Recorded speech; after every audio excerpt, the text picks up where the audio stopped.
The following segment is sponsored by Daniel A. White and Associates. It does not necessarily reflect the views of WDEL or Forever Media. Rick Jensen on 1150 AM, 1017 FM, WDEL. All right, so you know that we always talk to Dan White or one of the brilliant advisors there at Dan White and Associates here right after the news at 1:30 on WDEL and the Rick Jensen Show. And I know we got Dan Simon on. Dan works in the Middletown office of Dan White and Associates. He's on the phone right now, but we got to talk about this 1.7 trillion spending bill, how it may affect you. These are guys who study these things, and I kind of want to kick it off this way. The brilliant economist Milton Friedman. Inflation is made in Washington because only Washington can create money. And any other attribution to other groups of inflation is wrong. Consumers don't produce it. Producers don't produce it. The trade unions don't produce it. Foreign sheiks don't produce it. Oil imports don't produce it. What produces it is too much government spending and too much government creation of money and nothing else. Nothing else. Okay. With that in mind, let's bring it down home to what it means to you and me. Dan Simon with Dan White and Associates. And, you know, full disclosure, I've been a client of Dan White for many, many years. And Dan Simon is just one of these brilliant young guys who works with him. Hi, Dan. Hey, Rick, how are you? I'm well, thank you. I wanted to share that from Milton Friedman, just a little blast from the past, something that we need to keep in mind. But I know you guys, your work basically is on the ground and how you help people through times like these. And I appreciate that. Yeah, I haven't heard that quote in a long time, and it's something that it certainly resonates. $1.7 trillion. It's a massive figure. That's the spending bill that's being voted on right now. And as of this morning, the bill has not been passed.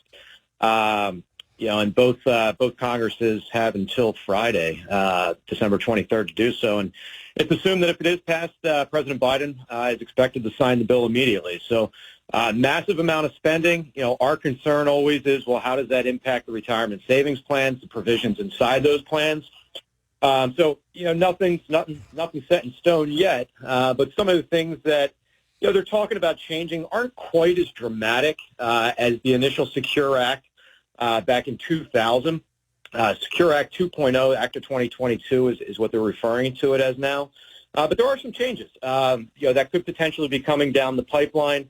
Not necessarily go into effect right away, but probably not until, I believe, 2024 or even later. And one of the big ones is the first-year RMD. It was bumped back from 70.5 to 72, and they're even talking about pushing it back a little bit further. Be starting at age 73 in 2023, and then even as far back as age 75 in 2033, which would be pretty significant. Well, let me interrupt right now. Let me interrupt, Dan, for people who may not know. RMD, required minimum distribution. So you retire, the government says, okay, we're sick and tired of you having this money and not paying taxes on it. At a certain age, you have to start taking money out of it so we get our tax share. And what you're talking about is bumping up the ages when you actually have to take money out of that, 70.5 to 72, 73, such like that, right? Yeah, you're exactly right. You know, because the idea is, you know, those IRAs or 401k accounts have all been funded with pre-tax dollars. They've been growing on a tax-deferred basis, but again, you know, what's the debt at right now? $30-something trillion. It's time to pay the piper, so to say. So, you know, when you pull the money out of those accounts, it's subject to income tax, and you know, the required minimum distribution is the starting line for those taxable withdrawals, unless somebody's drawing on it prior to that, which you certainly can. The other thing they're also talking about is adding a few new exceptions to the 10% early distribution penalty for withdrawals prior to 59.5. So what they're discussing now is potentially including circumstances such as an individual that's been subjected to domestic abuse, some types of emergencies, terminal illness may also be applied there. So a lot of different things they're discussing. Nothing's written in stone yet until this bill passes. But as always, it's our job to stay on top of this stuff and make sure that our clients are informed and educated. Because some of these decisions could potentially be costly, especially the required minimum distribution. Right now, it's a 50% penalty if you don't take it out. Yeah. And that's also something that they're looking at potentially reducing in the future, which would be nice because we all know we're these imperfect things on this planet called humans. Yeah. And we do make mistakes from time to time. Yeah. So if you're required to take out, like, say, $7,000 and you don't do it, they say, oh, well, now you're taking a $7,000. Oh, and $3,500, but you don't get that. That goes to the government. Oh, and let's also talk about the taxes. You don't get that. That goes to the government. Man, you can really get hammered. But you referred to the Secure Act. You referred to the Secure Act and other things going on since 2020.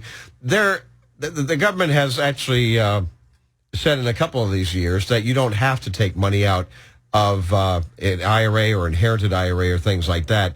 Has that changed at all? Where do we stand with that now? That has not changed. That was in effect, 2020 when COVID reared its ugly head and the pandemic hit. They did waive RMDs that year, but to the best of my knowledge, that's not the case for this year nor next year. So if you're of required minimum distribution age, make sure you get that taken care of before the end of the year and get on top of it early next year. Yeah, you got 9 days. Go. Exactly. But nowadays, if you're using like Fidelity or Schwab or something like that, it's pretty easy. Just go online and calculate it and just get it done.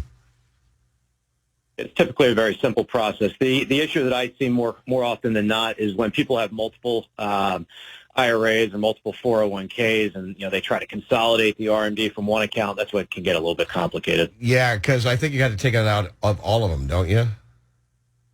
You can consolidate IRAs. You got to take out the total amount of all the IRAs. But for 401k plans, if you've got 3 different 401ks and you're not working, you got to take one out of each plan. You can't consolidate those. Glad to have you guys around for all this stuff because it can get confusing. Dan Simon, Dan White and Associates, give him a call at 888-690-8820, 888-690-8820. He's there in the Middletown office. You go up 202. Dan and others are there in the Glen Mills office. Always glad to hear from you. Merry Christmas, my friend. Be well. Merry Christmas, Rick, and have a happy holiday. Happy New Year, all right? All right, will do. And remember, Sunday morning at 7, Dan White has a program here called On the Money and has some really great tips and knowledge for you, too.